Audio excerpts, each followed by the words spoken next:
So, hello, good night, everyone. We are still waiting on Dr. Abrahams, and he's on his way. He said in about 10 minutes' time. But we just wanted to do the checks. So if you we want to know if you can hear us and see us, or hear me and see me actually. And if you can just make some reference to it in the chat on the right hand side and let me know that you're hearing and seeing. Okay. I see Marshall Lee. Hi, Marshall Lee. Hi, Teresa. And Kim, we're just doing the sound check right now. So we're on. So if you can hear us, let me know.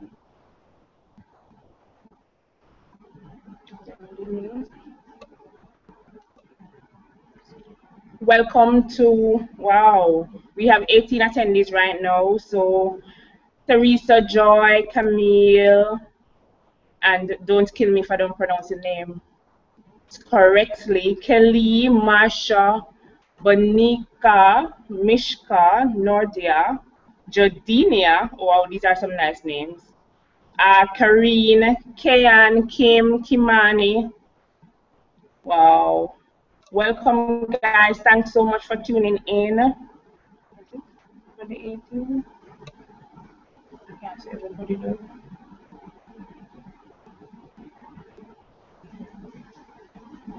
Okay, thanks for the feedback, Kim, Natalia, Kimani, Marshall.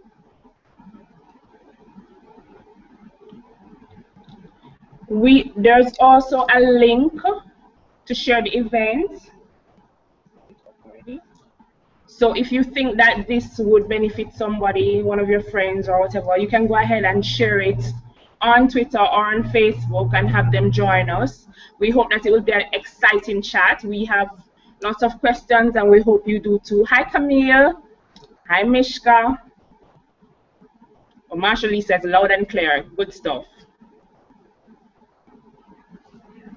All right, so I hope you have some burning questions. We definitely want to keep the conversation going, and we want to make it juicy. So let's just continue to think about them. All right, so we'll be back shortly as soon as Doc comes. So see you in a bit.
Microphone. And it's based on again the golden shower. That's it, right? Golden shower.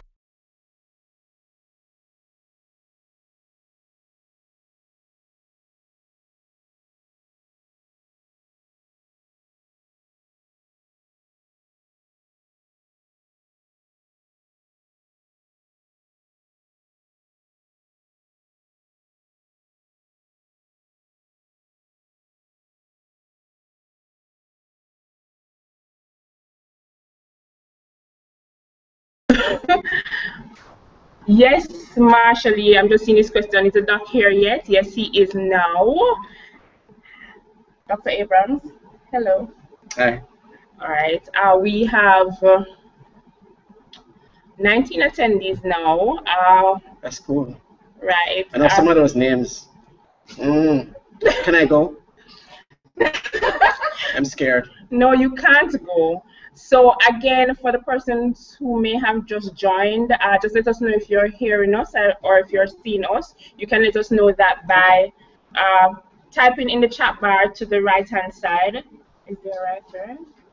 All right, so we're coming to you live from Golden Closet, located at Shop 11A Central Plaza, Halfway Tree. We also have a location in Mandeville, Shop F4, Super Plus Center, 25 to 37 Manchester Road.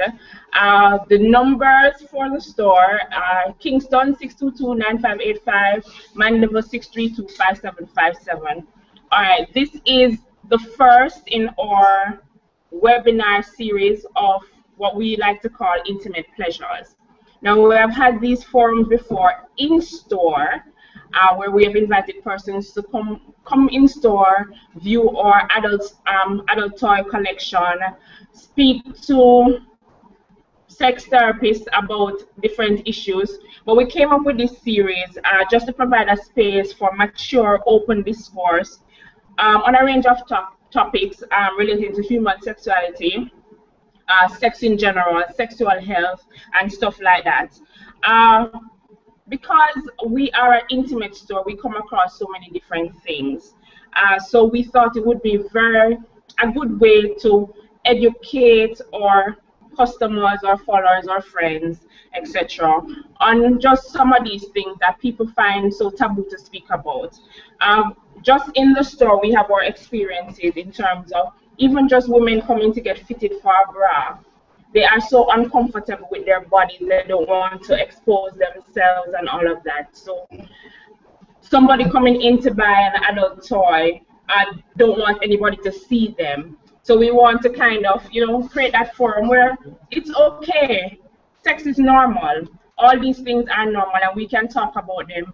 So we brought it online because we find that maybe more people will talk some more and we can have this discourse on a monthly basis, bringing in different guests to speak about different things.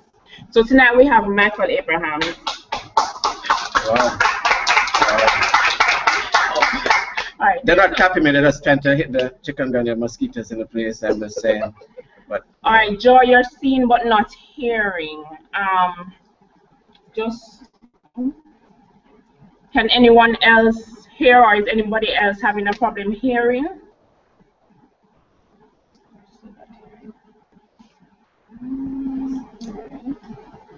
Again, you can type those responses in the chat window on your right. oh.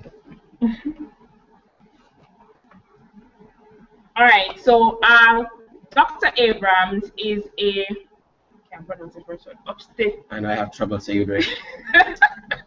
Is a gynecologist, a poet, a comedian, a social commentator, gleaner, columnist, all the accolades that you can think of. That's Mr. Abrams. So we're going to have a talk tonight about the anatomy of the female arousal. Okay. You know anything about that? Concerned. Yeah, no, a bit. I'm just concerned about who's actually seeing this from the column on the right side of the screen. The column from the right side of the screen. Some people are not seeing stuff and they're not hearing stuff. I want to make sure maybe just be talking to you alone. Yeah. All right, so Dr. Abrams is concerned about. Seeing anything out of snow. Somebody seen buffering, somebody seen snow. Snow. So she's seen the snow.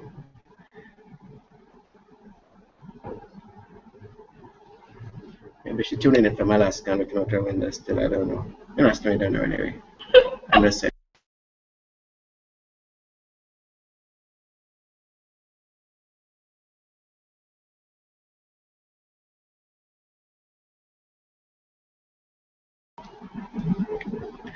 Hope yeah, hearing and seeing now, crystal clear, great.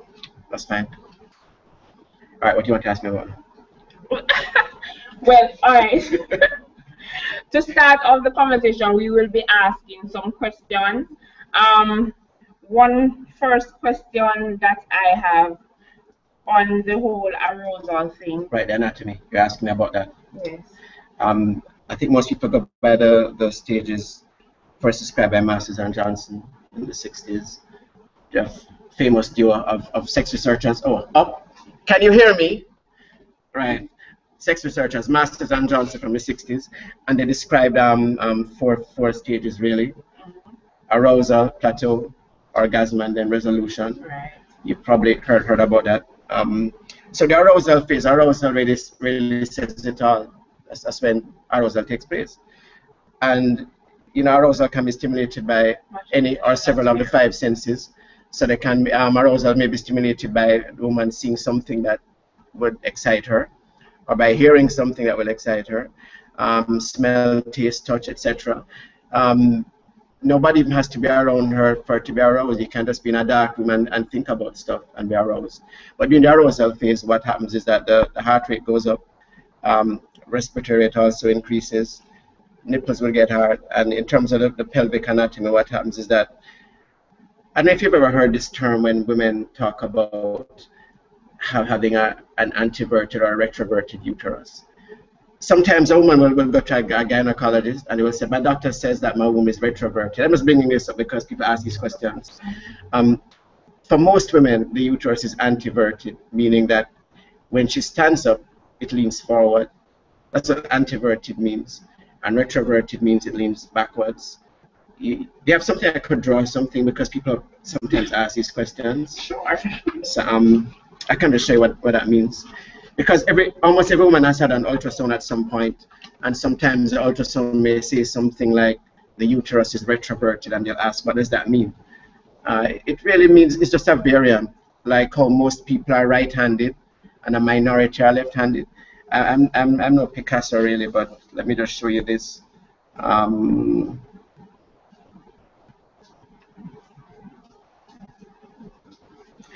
It's a very simplified, basic drawing.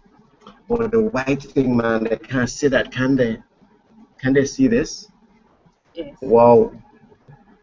So, like, this is the vagina here. Hold on. Here. And that's the uterus.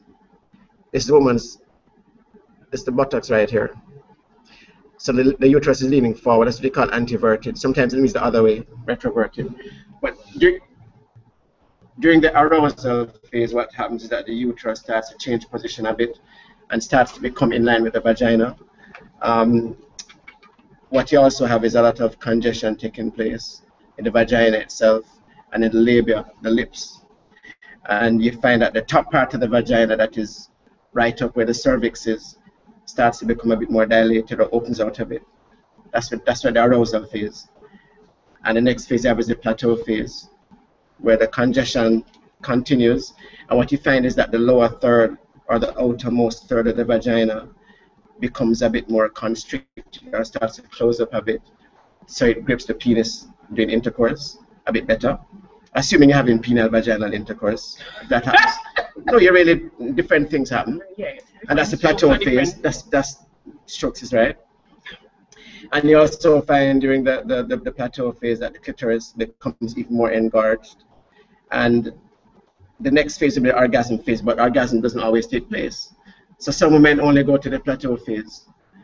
But if you go to the orgasm phase, what happens is that you have contractions of the muscles in the lower third of the vagina. And you get the muscles around the anus and the urethra. The urethra is that channel that carries urine from the bladder outside when you pass urine. So the whole of those muscles start to constrict or contract. And with orgasm, what you get is a series of rhythmic contractions. And following that, you have the resolution phase where the anatomy basically goes back to how it was before. That's classically what happens, but you have variants, obviously, because some women do not achieve orgasm. Right. They get stuck at the plateau phase.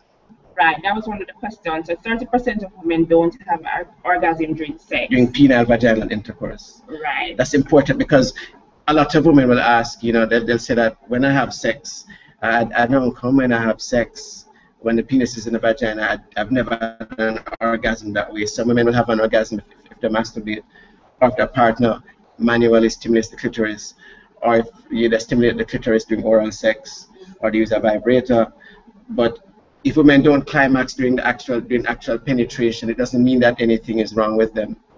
So if that happens, nothing is wrong with you necessarily. Sometimes, pardon me? If it's okay to buy a vibrator, it's not a problem having a vibrator per se. The problem may arise if you depend solely on the vagina, for example, for clitoral stimulation. You find that if you do this very, very often and get used to it when you're with your partner, it may be harder for your partner to stimulate you to orgasm because the tongue or the finger or the penis is not going to move as fast as the vibrator does. It's good to use as an occasional toy, but not to depend on it solely for sexual pleasure. All right. Well, is there any particular reason why women don't have orgasm during sex, or that's just? There are multiplicity of reasons. Sometimes it has to do with the duration of intercourse. For example, some women take a longer time to reach there. Sometimes women need to be stimulated adequately before penetration. If that's not done, it may not happen. Sometimes it has to do with the technique and how the penis actually stimulates the vagina, because there are different trigger points that can bring a woman to orgasm. So for example, if you use certain positions where the penis is going to be hitting the front wall of the vagina, especially the lower part of the front wall, orgasm is probably a bit easier. And then women have different trigger points. So for example, some women, the front wall of the vagina is more sensitive. Some it will be deep in the back wall. I know someone who told me that you have so many different variants, and one who told me that the quickest way for her to reach an orgasm is doing anal sex. The rectum and the anus are directly behind the vagina. So I don't know what happens when she has intercourse. The penis probably is from another angle hitting a part of the vagina, and it brings her to orgasm. And then again, your vagina doesn't even have to be stimulated for you to achieve an orgasm anyway in the first place. But every woman is different. And what will arouse some women and bring them to orgasm may have no effect on another woman and may actually annoy another woman. So everybody is different. Because anatomy is different and women's mindsets are different as well. So you have a lot of variation with that. All right. Well, we had another question. They say men feel spontaneous desire, while for women, the desire may come after arousal. That is often true, but again, it varies so much from person to person.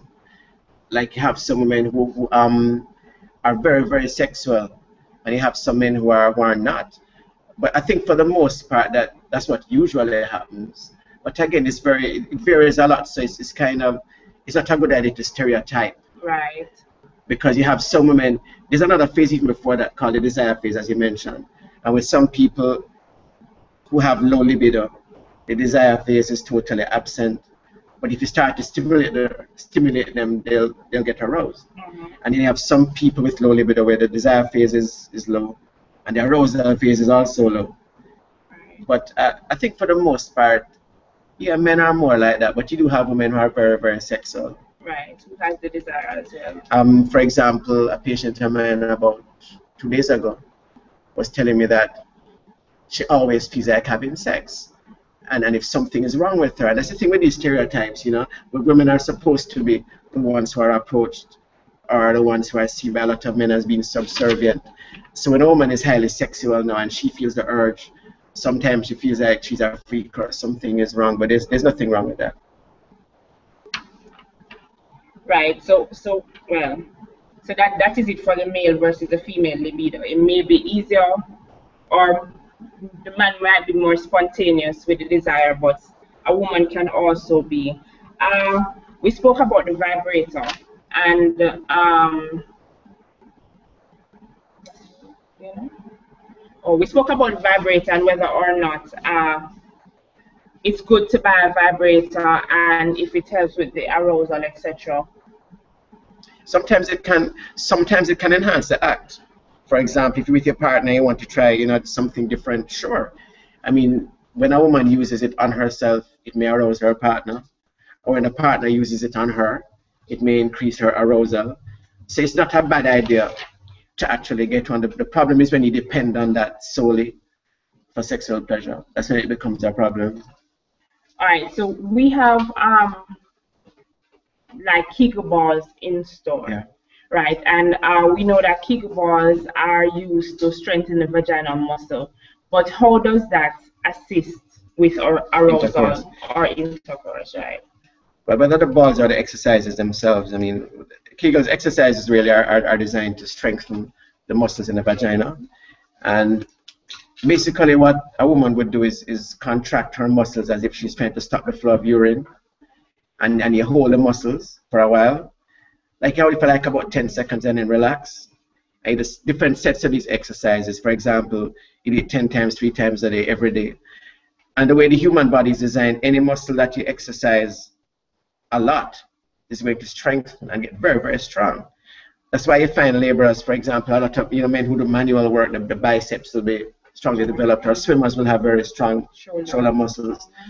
And what happens is that when those muscles are so well developed, during the act of intercourse, when they contract around the penis, you get a firmer grip. And then the arousal is heightened. And the arousal is heightened not only for the patient herself, but for a partner as well. Right.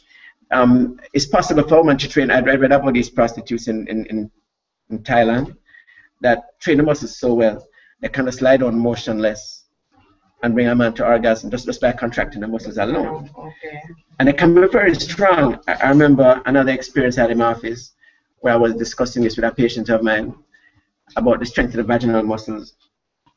And I put the speculum in. The speculum is this instrument we use like when we're doing a pap smear. They're usually metal and they have 2 blades that open up. And I put the speculum in and was trying to keep it open to do the pap smear, and she just shut it. She just shut it. It freaked the living daylights out to me, can I tell you? I was like, what the heck are you doing? And then she gave out this demonic laugh, and then she said she does the Kegel exercises every day. So I think every woman should do that.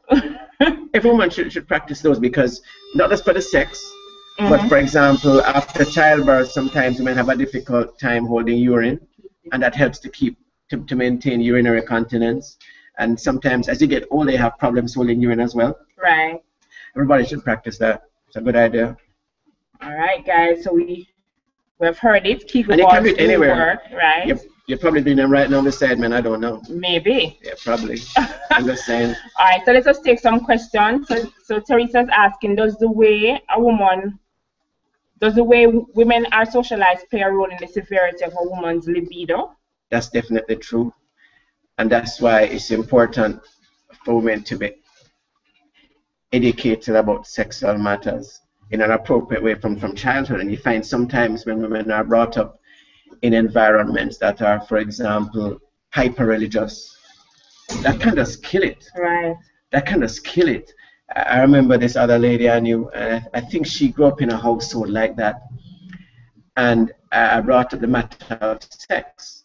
And she told me that her words to me were, I don't do them nasty, dirty things.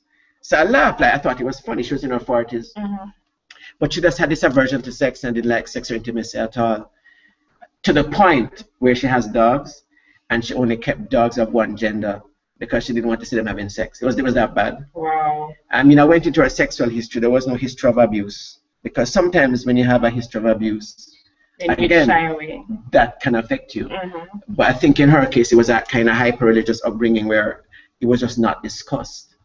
And I'm glad you brought that up because sexuality is part of who you are. Right. And many kids in adolescence, when they start to become sexual beings and they start doing things like masturbation, sometimes their parents or their caregivers make them think it's nasty and it's just disgusting when it's really a normal thing. It's a normal. And that can lead to sexual issues because when you masturbate, you learn about your own body. And as a woman, when you masturbate and you learn how to bring yourself to orgasm, when you're with your partner, you will know the trigger points and the techniques and the type of stimulation that will bring you to orgasm. So almost every time when I have patients who will tell me that they're not orgasmic, every time I ask the question that they never do masturbate. I can tell you, if a woman says to me, I don't have an orgasm, and I would ask, do you masturbate? The answer is always no. Because if you start from you're a teen or an adolescent and you learn your body, okay, you learn about your body, okay, this is what brings me to orgasm. This brings me quicker. This may give me this type of orgasm. This may give me a different type of orgasm. So your socialized can definitely affect your sexuality later on. Right. Okay. All right. So we have another question. How does one increase their libido? That's a good question. No, it depends.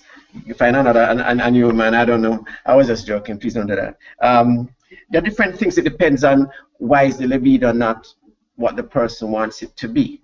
So, for example, depression is a very good cause of decreased libido. Okay. So when someone has a decreased libido, you'd sometimes screen them for depression. And many people have depression and don't even realize they have depression because many people think depression is just feeling sad, but it's a constellation of symptoms. So, for example, people who are depressed may have difficulty sleeping.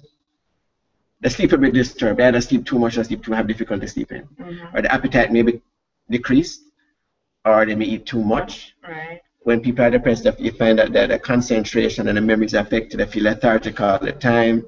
They're not as interested in things that they used to be interested in before, including sex. So if depression is part of the problem, managing the depression can help that. Sometimes the decreased libido is as a result of the quality of the relationship as well. Because sometimes you have a woman in a relationship, and because of the dynamics between her and her partner, the libido may be very low. And you find she goes into another relationship and it's much higher.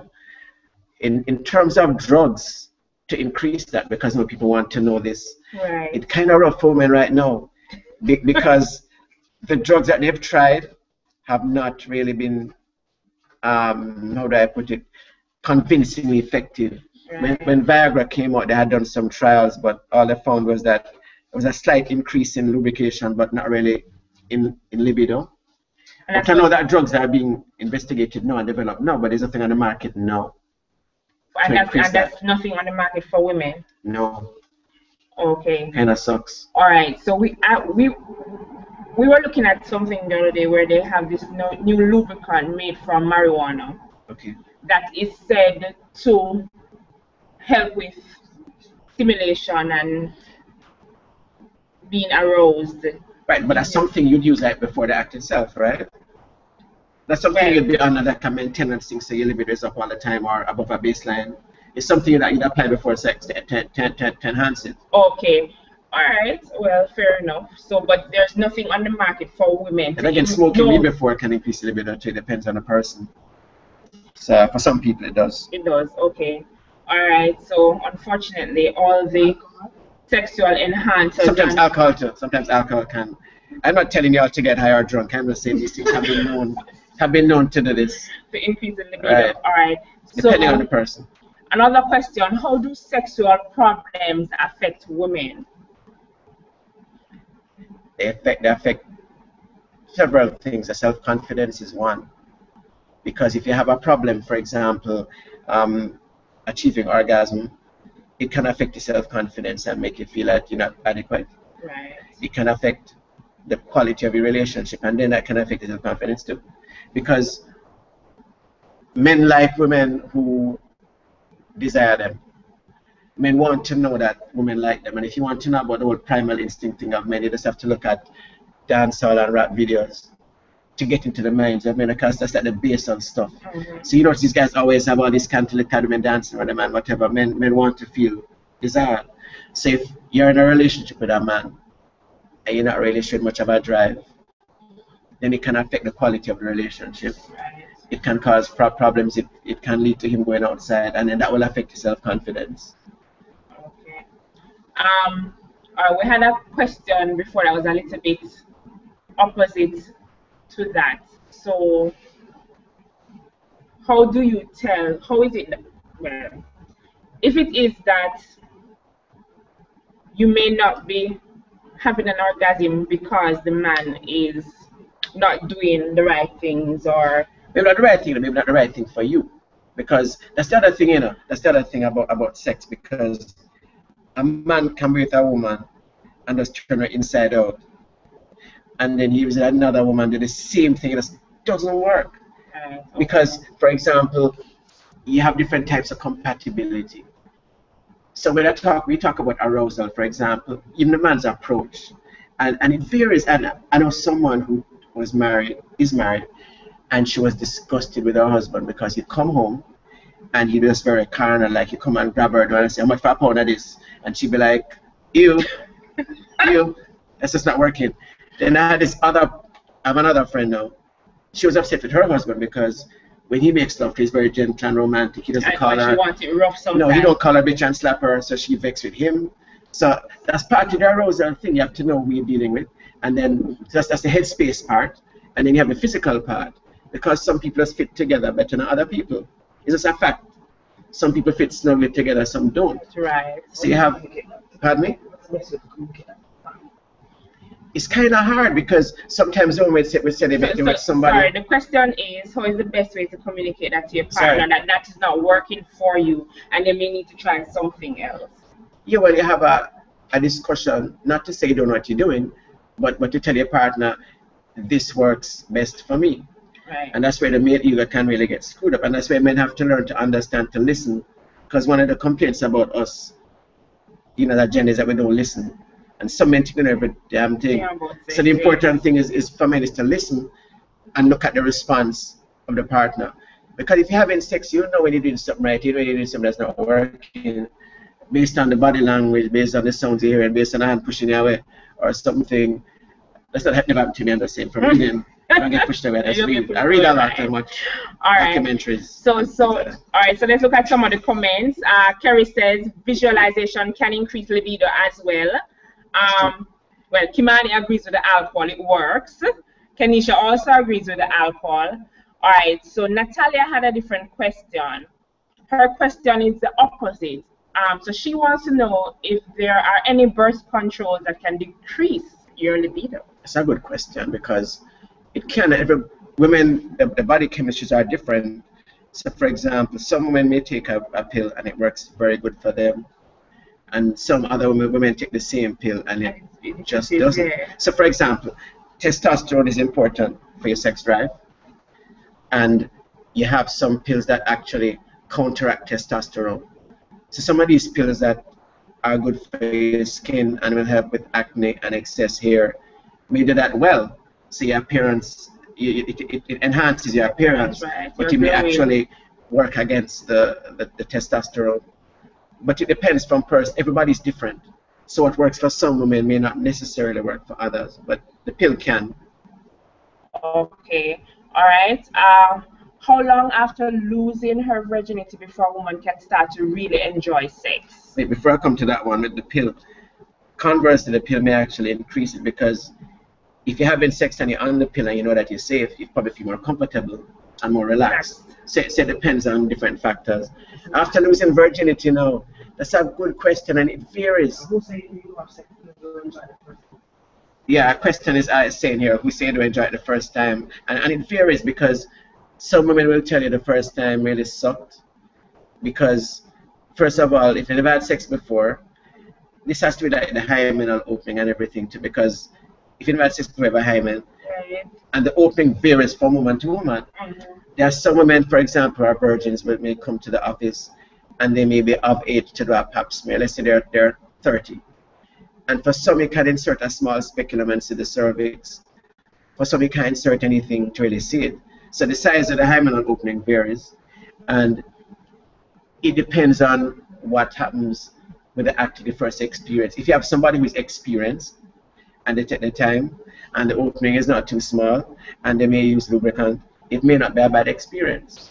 But if your first experience is with someone who is not that experienced and they're rough and the opening is small and you have various combinations of these factors and it's a bad experience, it may color your whole perception of sex and you may not enjoy it for a while.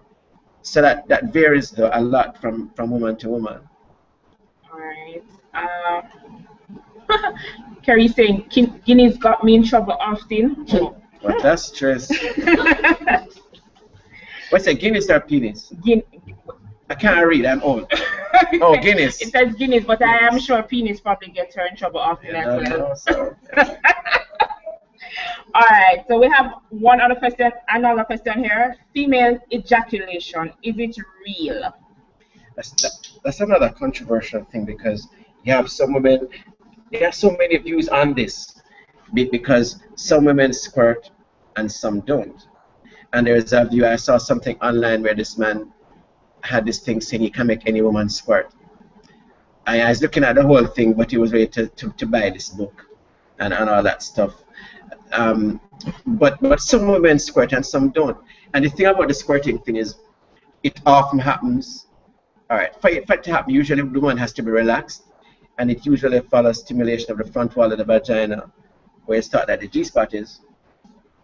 But the thing is that that spot is right adjacent to the bladder. And when that spot is stimulated significantly, some women feel the urge to pass urine. So some women may actually be passing urine. No, some men do. If the bladder is not empty, when they have an orgasm, they can pass. They can have a gush of urine. But some women actually squirt. But it's just a minority of women who actually squirt. But if you stimulate that area enough, after a while, you're going to be stimulating where the bladder is. You're going to feel like you want to pass urine. Okay. Some women do pass urine. But you have women who actually squirt. But it's a minority. So if you're not squirting, it doesn't mean that anything is wrong with you. That's the other thing, you know, women hear all these things and then they think that they're deficient if they're not doing what other women say they are doing. Right. But everybody's different. All right, so are there any female arousal? Nipple orgasm, I like that one. I want to answer that one. Nipple orgasm, is it real? That's real. But the thing about women and orgasm, this is crazy because some women can be stimulated by the nipple alone and have an orgasm. The orgasm can come from almost anywhere. I know someone who can, some women can sit down and rub their legs together and have an orgasm. Some can contract the muscle of the kegels and have an orgasm. Mm-hmm. I know someone who can have mental orgasm. She can sit and just focus and have an orgasm. The wickedest one I heard was recently. A lesbian told me that she can have an orgasm from oral stimulation alone. This is really convoluted because she's a lesbian, but she can perform oral sex on a man and have an orgasm just with that in her mouth. It's crazy, but it was really weird. But she can have an orgasm from oral stimulation as well. But on that point, you people fascinate me. No, so she's not a lesbian. No, she's a lesbian. No, it's weird. She doesn't. She's a lesbian, but because she was with her partner, and I know them. Mm-hmm. So they are a couple. She doesn't have sex with men, but she's orally stimulated. She's orally stimulated.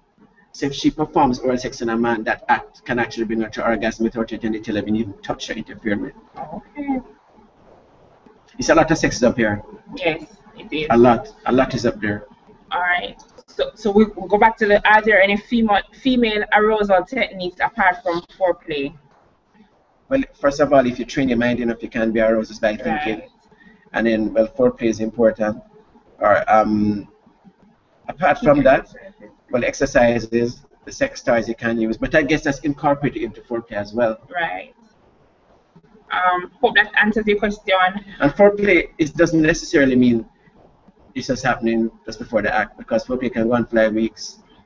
You can be saying something. Yes, you can be talking on the phone, saying things, and doing all kind of stuff, and just building up right up to it. So foreplay is necessarily a feel-up thing before sex itself. Right. All right. How can I know how compatible I am with my partner? Try them out.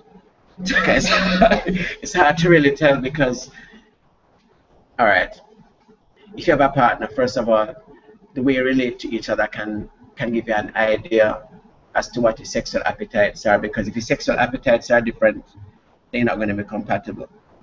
And then with the act itself, again, that can tell you how compatible you are. Because again, some people just fit together better than others, you know. Right. See, if you have a very, very large person, a very small person, some positions, for example, that you might like to do, will become uncomfortable with that person. If the size of the penis is too big for you, that can be a problem. If the curvature is off, that can be a problem. Sometimes the curvature is just right for you.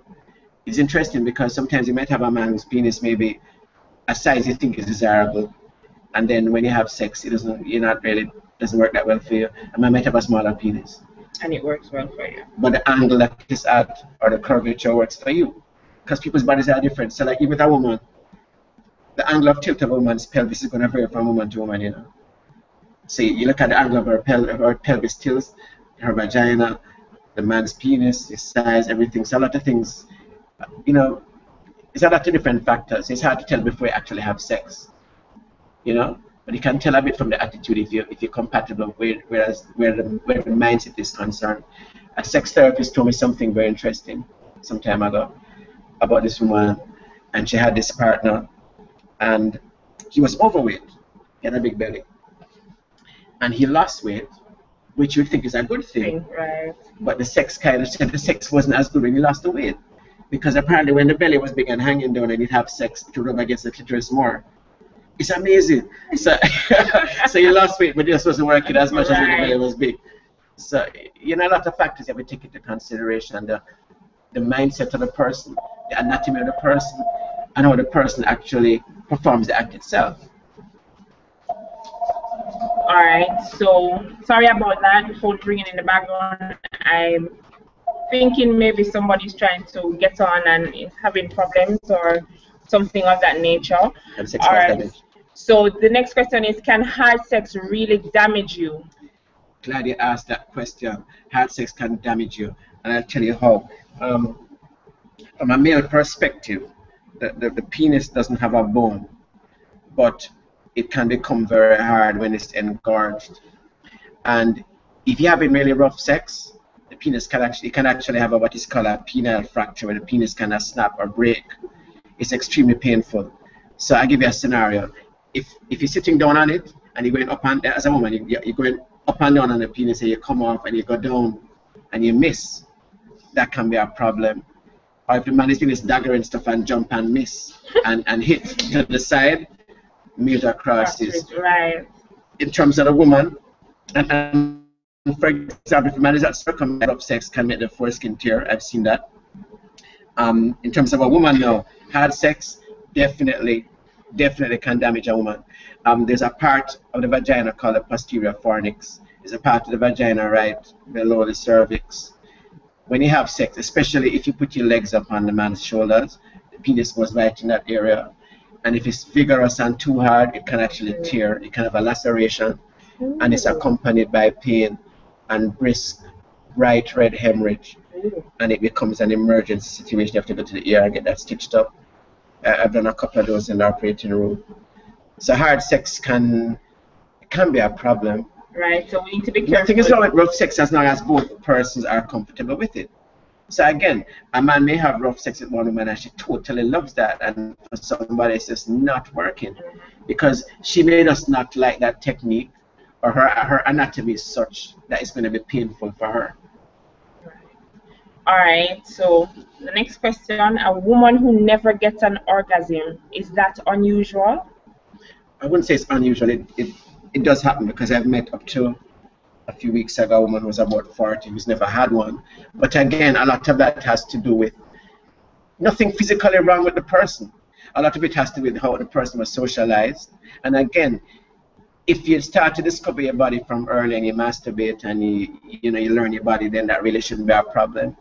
But if you find you're not having an orgasm, there's nothing physically wrong. It's all up here. So if you talk to a sex therapist, that can probably help. Right, and I gather, love you you some more and love your body some more, and start to experiment and find those points. You know what can be a problem with women and orgasms? It's another issue. All right. the way the society is, many of us are socialized that a woman is supposed to be with a man. So women grow up, they get married, and you see the vagina is something that you see a woman can't do, you know. A penis has to get hard and get erect to the work. A vagina is always open. So it's always able to be penetrated. So some women, they get married or they end up in a relationship, they have sex, and it does nothing for them. And the reason it does nothing is because they're really lesbian, they're really attracted to the same gender. And that can be a problem because I've known women like that. They grow up, they get married, have children, having sex, it's not doing anything. They end up with a female partner, they're very orgasmic, extremely. So that's another problem because you have these sexual or identity issues. That can be a problem. You know, we talk about sex, you shouldn't really assume we're just talking about man and woman. Right. All right. So we have. All right. So this question says, I've been using tampons for quite a while, and of late I'm experiencing severe pain whenever I use it. What could be the cause? Vaginal dryness or an infection. That would call vaginitis. That would cause vaginitis. Vaginitis means inflammation of the vagina. If you were not having problems before and having problems now, then you need to get seen. All right, so you need to see Definitely. the gynecologist. All right, so hi Janelle, thanks for joining. Yes, Camille, that sounds very Matrix, mental orgasm. Yeah, man, that wicked. I rate that. All right. I have some women have this thing called this persistent arousal state, where they're orgasmic and they just have orgasms over and over. It sounds exciting, but it can be very annoying, and that's kind of pathological.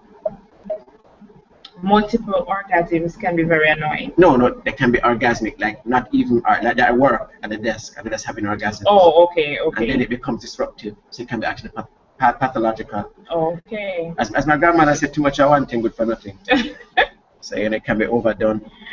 Okay, so where can I go to learn how to have an orgasm? Sad to say, I've never experienced one. However, I masturbate not by fingering but clitoral stimulation.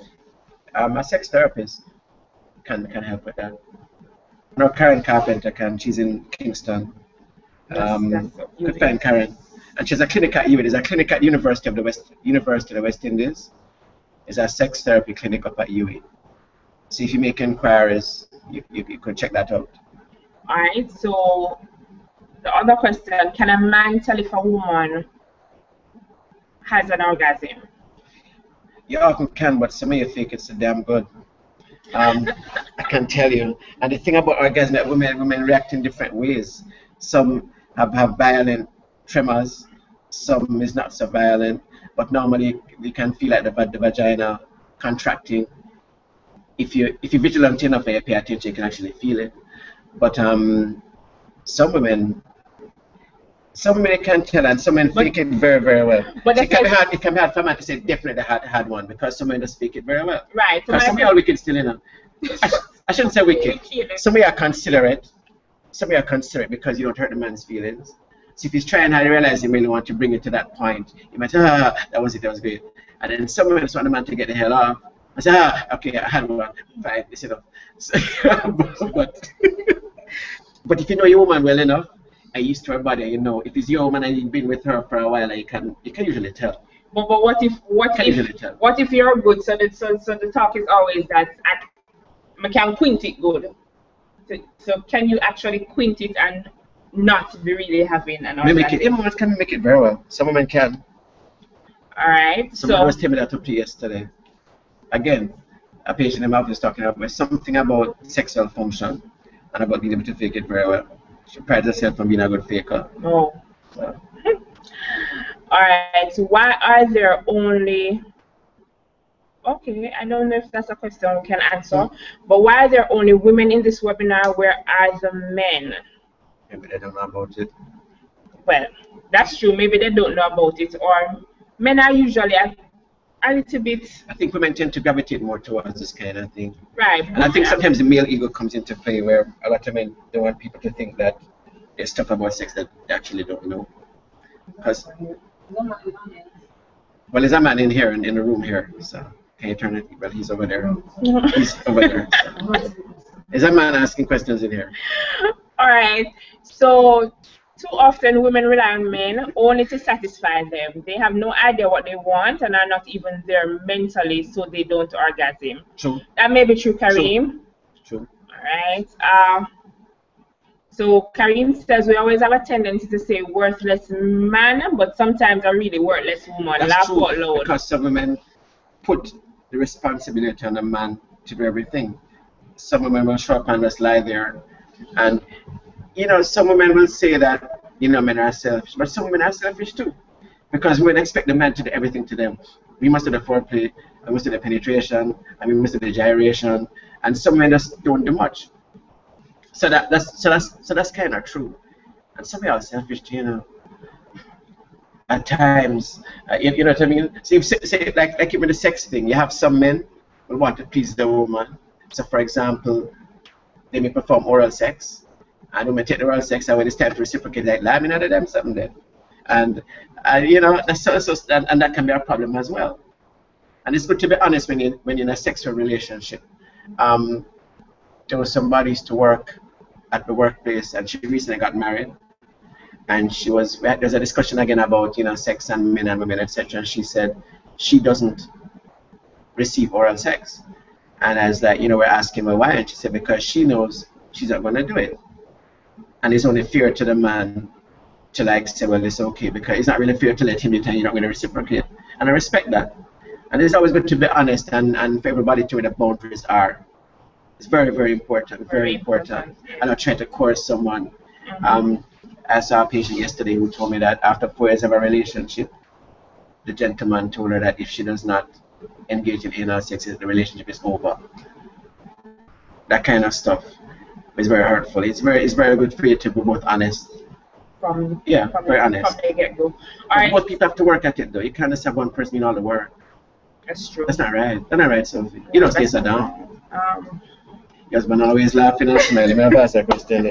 Your husband love you bad, He's always talking about you doing something. This someone doing something right.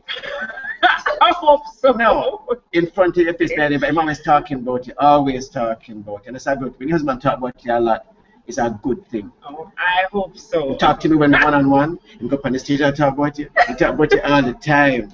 Sometimes I don't appreciate the stage part though. But it's a good thing when your man talk about you. It's a good thing when your man talk about you. So big him up. You're a good man. Okay. All right. So Cleon says, I'm a man. Welcome, and you're a good Cleon. man, your man when talk about you. Sorry. Exactly. Right. Good man. Because you take him mad him. I'm just always walking and talk about you. Good man and good man. Good man and good man. All right. So make up Christopher Daly. Oh my God. All right. So that's the comedian in Mikey coming no, it's out. Just brutally frank. Brutally frank. All right, so welcome, Cleon. So we do have a man in the chat room. Cleon, please feel free to ask any questions. You don't have a even though you may know. Cleon.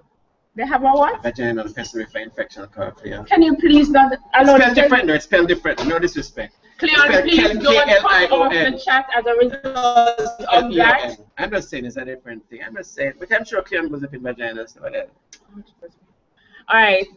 Make up yourself, Cleon. I find that if I am with a man and he fails to give me an orgasm, I don't want to have sex with him again. No. Is that normal? That's selfish. Me not wanting to be with him again? That's not nice. Maybe what? All right.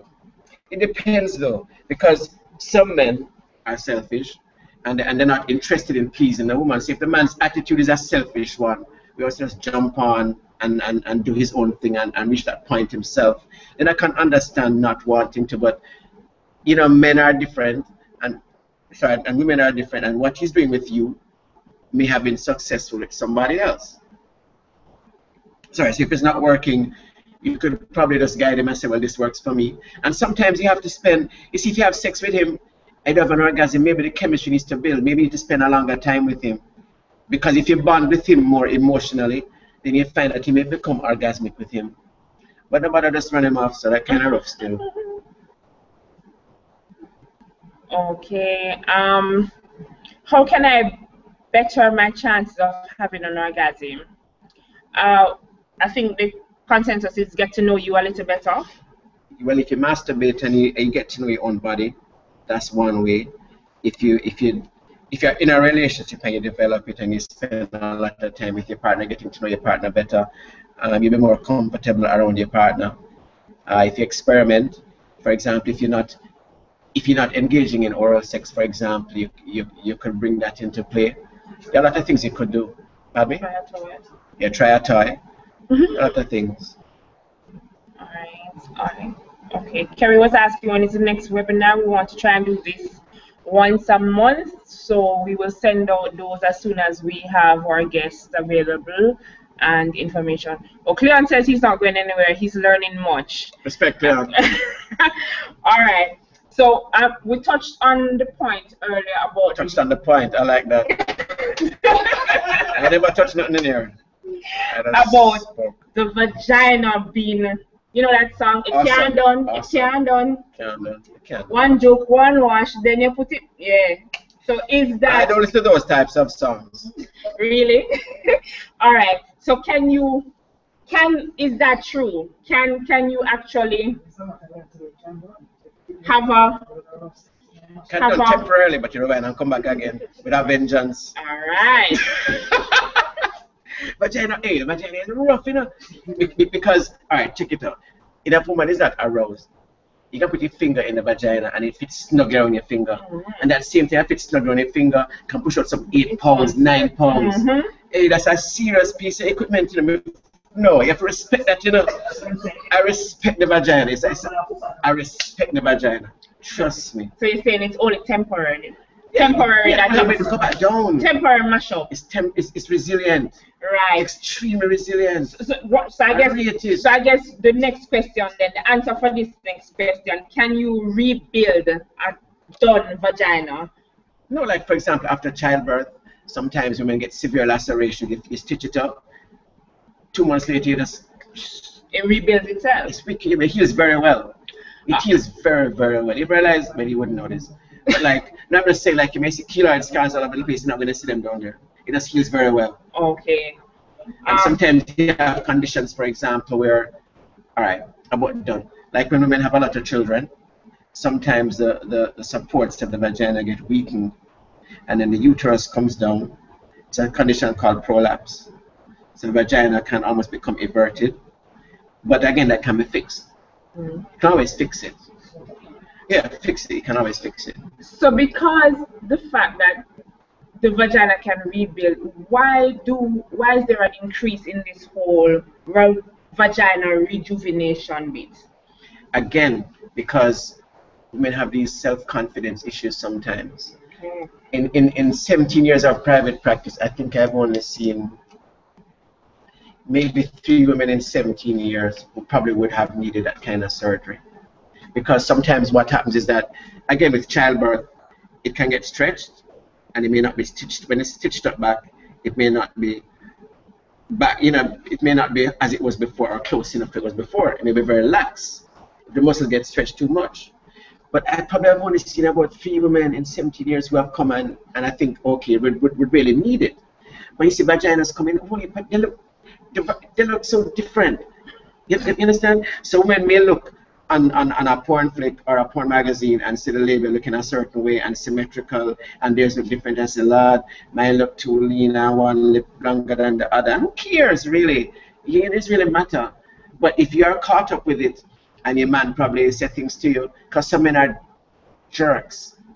They will come and say, I remember a woman said to me, this one of the few times in my office, that tears actually come to my eyes in my office.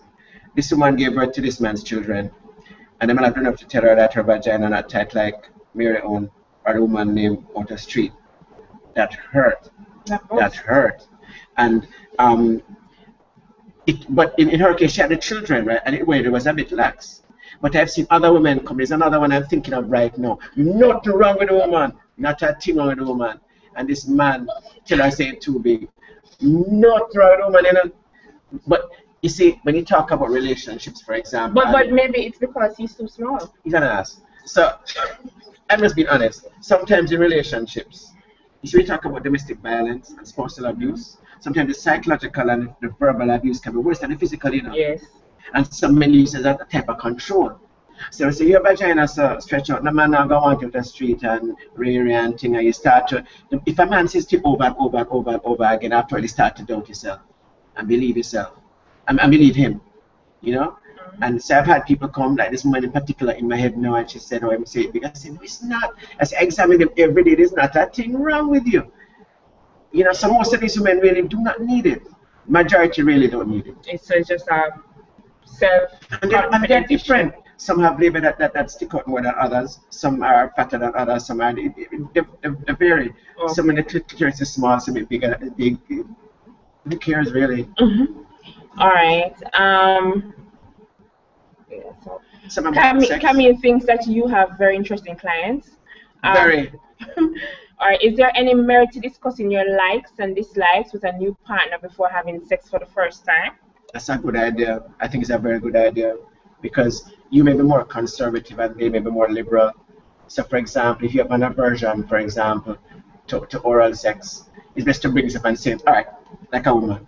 If you know you don't want to go down on a man, say from day one, you're not really not into that stuff. It's important because he may want to please you and he go down on you and then you don't respect. He's like, what the hell? You know? Or if your partner is a bit freaky and you say, listen, I don't do the anal thing. Okay, if you do that, it's not going to work out with me. I'm not into that kind of stuff. So I think it's very important to have at least some kind of baseline discussion. It depends on the relationship though, because sometimes the energy alone tells you what a person is like. You may not always have to have that discussion, but it may be of some kind of merit, and it does help. Okay. All right. So is it possible to pee during sex? I think we spoke about this earlier. It can happen, definitely. It can. Okay. Somebody said I went to the store. You have to say the store again. Golden Closet.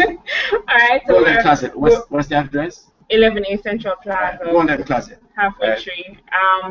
As Kimani says, as I hear that, what are the other methods of tightening the vagina? I had a convo today and I hear a bit about blue soap. Whoa. I would just say I really don't know. But let me tell you the danger about using. It's a good thing you ask that question. The danger about using soap stuff. All right, I'm going to tell you some chemistry stuff. You've heard the term pH. pH refers to acidity, right?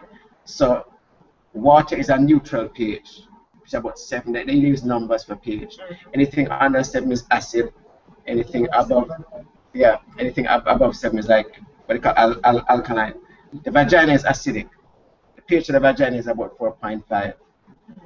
Soap and that stuff is above 7.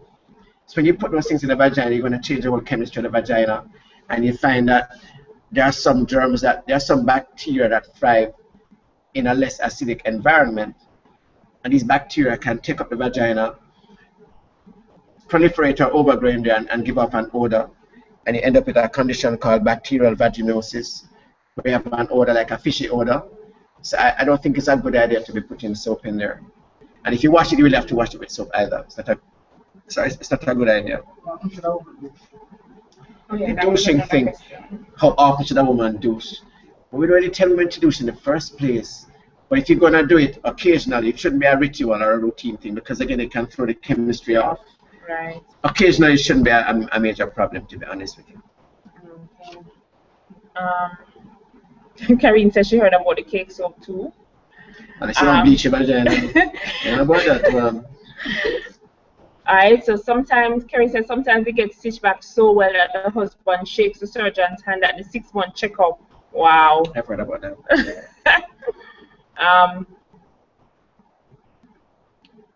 Alright. Is it natural to shake a lot during an orgasm? My partner enjoys it, but I get a little embarrassed. Don't be embarrassed. That's great. Men like to see women react to the stuff we are doing to them. That's awesome. Don't be embarrassed about that. Alright, so she wants to just moan like normal, right? The man moan and shake and whatever. Nothing is wrong about that. They're asking about the alum thing, but I'm not really sure how safe it is and how long-lasting the effects are, so I can't even comment on that. I should really look that up still, because I know people have used it, but I'm not sure how safe it really is. Okay. Hail to the V. Indeed. Okay, I've heard about sitting over a bucket of warm water to allow the steam to reach the vagina, even vinegar. That's for what now? For tightening.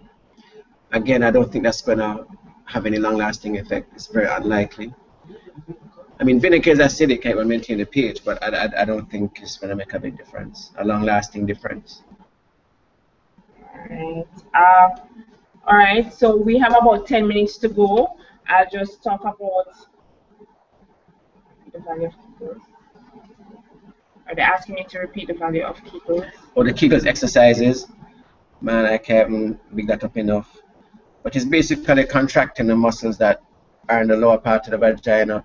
So if you're passing urine, the same muscles you would use to contract to stop the flow of urine, those are the muscles you're concerned with. And you hold them, you contract them, and you hold it for like about 10 seconds or so, and relax. And you repeat this over and over. So you kind of like different sets, like the 10 sets in the morning when you wake up, 10 at midday, 10 at night before you go to bed. The important thing is to be consistent and do it every day. And you Right. find it will maintain your vaginal tone, it will enhance the sensation with intercourse. And men love when you contract that stuff when Right. you're having sex. And you get good practice when you're pregnant and about to have a baby. Yeah, I but remember especially after that. childbirth, you start again. Right. So in when we went to Lamar's class, we were told to Yeah. constantly practice, and it did assist with childbirth, and even after that. All right. So now they want to know what But is alum is that kind of chemical alum. that has been used for that purpose. But again, I can't really attest to the efficacy or safety of it. But I know people have been using it. All right. How can you prevent queering during sex? Queering. Maybe they meant something else. Immerse. Queering. I'm not sure that is. All right. Feel free to tell us what you mean by queering, Marsha. One of the questions that we had from the outside participants is it okay to have sex during your period? It's not really once you're not having an infection. It's not really a problem. And the thing about the sex during the period thing is that some women actually feel more desire for. You see, women are so different. Yeah, Some women, when they see their period, they feel icky and they don't really want anything near them. Some people get very horny during their period. It's probably best to use a condom when you're doing that. But again, it's not really a problem once you're not carrying an infection. All right. All right. So someone else asked, hair or no hair, which is healthier? I don't think it really matters. It doesn't matter what you're comfortable with. I mean, if you have hair, once you keep yourself hygienic and you bathe properly, it shouldn't be a problem. All right.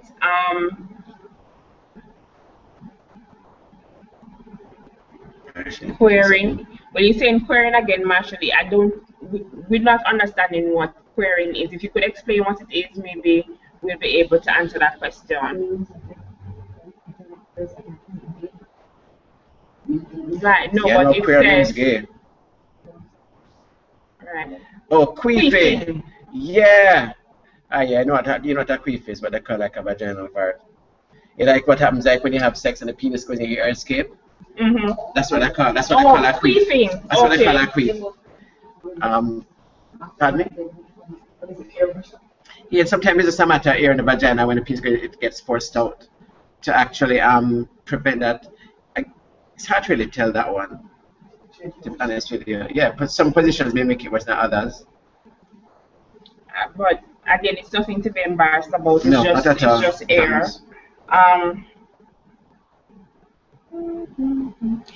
How does multiple partners affect a woman's vagina? Doesn't really. That's it? Yeah, it doesn't really affect your vagina. I mean, if you have the same partner every night and have different ones every different nights, you're really not really going to change it because the vagina is resilient anyway. All right. So again, And it's a myth out there. I've heard this that when a woman has more than one partner, a cycle change. I don't know where that came from. what cycle? Her menstrual cycle. Okay. Like you have some jealous men and they will his cycle changes. He have another man that's a cycle change. That's his foolishness. I'm just saying. Don't make anybody tell you that. I've heard that. All right. Again, in stores we have lubricants, and well, what we're So the F key not working. I hope you made the F key on the computer. I'm just saying, Marsh. I hope your other F key is working. All right. So Just saying. just saying it. Yeah. All right. So we find that people buy lubricants for easy access or making it easier. But are there any other benefits to lubricants? To make it more comfortable, if you're having discomfort with a little bit too much friction, like some people may have maybe a bit more dry, then that definitely would help. Although if you have adequate foreplay before, that really shouldn't be a problem. But you find some women who are older, for example, in menopause, they may not be that lubricated. So in that case, it would help. Okay. And if using a lubricant, um, with condoms, you should use a water-based lubricant like KY jelly. There is Vaseline. Vaseline is an oil-based lubricant, and if you use it with that condom, it can affect the condom itself. So try to use water-based lubricants. Make sure you do that. Okay.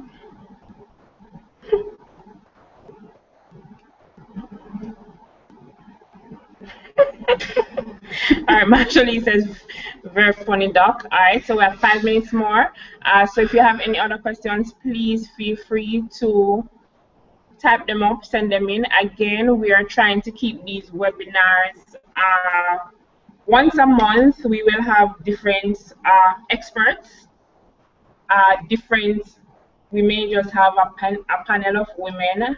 Hopefully we can get a lot more men online to answer those questions, as well as we'll have a panel of men to answer some more of our questions, and for us to get into their minds. We may have sex therapists. We may have different sex therapists, and you know, just to keep the conversation alive. Awesome stuff. It's awesome stuff. I'll just show you what's in the shop because you're not pushing the shop. This is really cool stuff. I like this. I like this one too. Alright, to show a better picture of that one. Yeah. That's this. That's awesome. And these are just some of the wicked lingerie and stuff that we have. And this one. And this golden closet. I keep calling it golden shower. Why do I call it golden shower? I don't know why. I think you're R. Kelly song playing in the background. I don't know. I like that. And we have some 50 Shades of Grey Kegel balls. Oh, we have another question. Hi, Anita. So how safe is anal sex? And then a follow-up to that is, do women really get turned on from anal sex?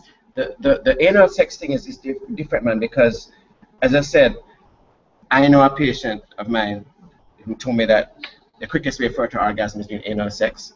And there are many people who have a total aversion, will never try it. Some people have tried it just to see what the experience is like, and they're really not into it. So it depends on what you like. But ideally, if you're going to be engaging in anal sex, well, about 4 things. First of all, both people have to consent and be comfortable with it. It's really best to do an enema before, to empty the rectum. So an enema really is this thing that we have fluid in a bottle. It has a nozzle. You put it in the rectum to wash out whatever is there to make sure it's empty. And you make sure you use a condom and make sure you use a lot of lubricant. So do they advise doing an enema on your own and at home? No, enemas. They sell them at the pharmacy. This thing called fleet enemas, and use it to empty the rectum. Okay, you really don't know what's up there and all that weird stuff. But I find that from what I've been told, when that is done, it usually works out better.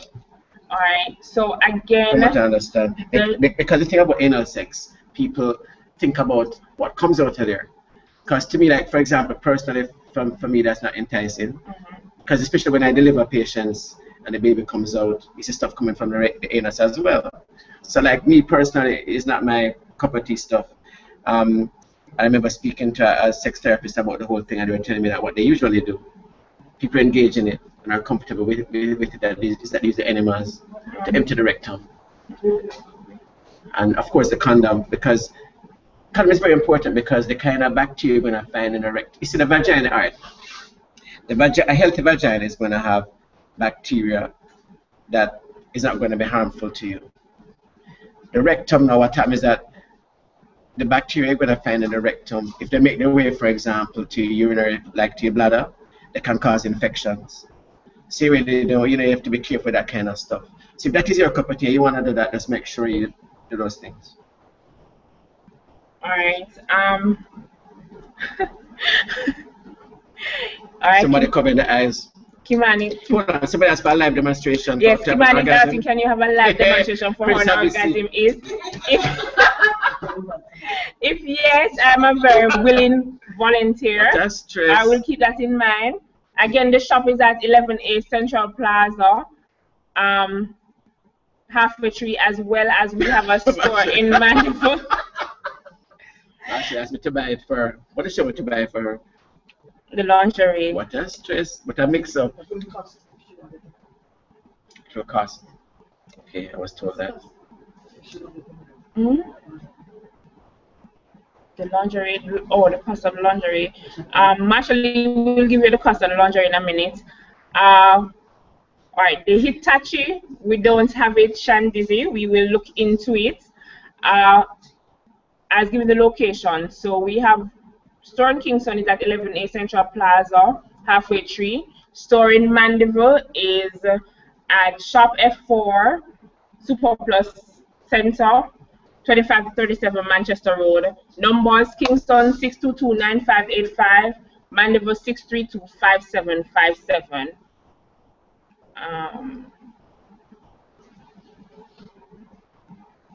All right, everybody's commenting about Kimani.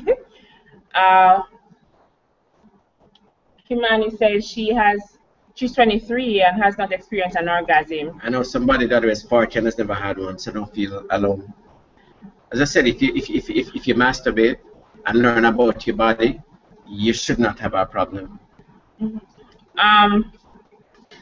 Oh yes, Kimani. So we were going to show you some of the things that we have. So for this, we have what's called a 50 Shades of Grey bullet. In fact, it has the name of it is We Aim to Please. So this is very effective. We don't have hands to sell this one. So this costs something like $2.5. And then if you want to enjoy something with your partner, we also have the 50 Shades of Grey love ring / cock ring. Again, it's vibrating and it will give both persons pleasure. So you can check us out for those toys. Oh, Kenisha says she liked the black one. The black one is for $4,500. And please, we are a participating store in Observer Take Style Out, or is what was formerly called Fashion Night Out, on October 2nd. So we'll have lots of discounts going on at that point. So you can feel free to check us out before and at that time. Okay, Marshall says, Doc, with all these sex talk, when I do get pregnant, hope you will deliver me so I can cuss. Marshall, so I'm very interested. Marshall, you probably won't curse, you know, I can tell you. He delivered my baby, and it was all fun, especially when he showed you the placenta. But that's a whole different story. But thank you so much, guys, for joining in. We hope to see you again in our other discussions. Please feel free also to comment on our Facebook page, like us on Facebook, follow us on Twitter. Let us know what you want to talk about the next time around, and we'll see if we can work it in. Thank you, Kerry. Kerry says it was entertaining and informative. Thank you both. Self-awareness is the first step towards sexual fulfillment, indeed. What's your Twitter handle? The Twitter handle is Golden Closet. Also, the Facebook is www.facebook.com/goldencloset, and we also have an Instagram page. It's Golden Closet JA. Michelle, that bullet is fantastic. Got mine there. Yes. Cool. All right. So thanks again for joining in, and we do appreciate it. Again, just leave your comments on the Facebook page, and thank you so much, Dr. Abrams, for joining us. Welcome. It was fun. It was fun, and I hope you'll come as a part of the men panel now. That's on a different level. All right. Definitely. So thank you so much. We'll see you. Bye, guys. Monica, what's the next show? Oh, we want to do it once a month. So if you watch our Facebook page, you'll know definitely the date that it would be. All right, Monica. I'm sorry you missed it, but we'll see you next time. All right. Bye, guys.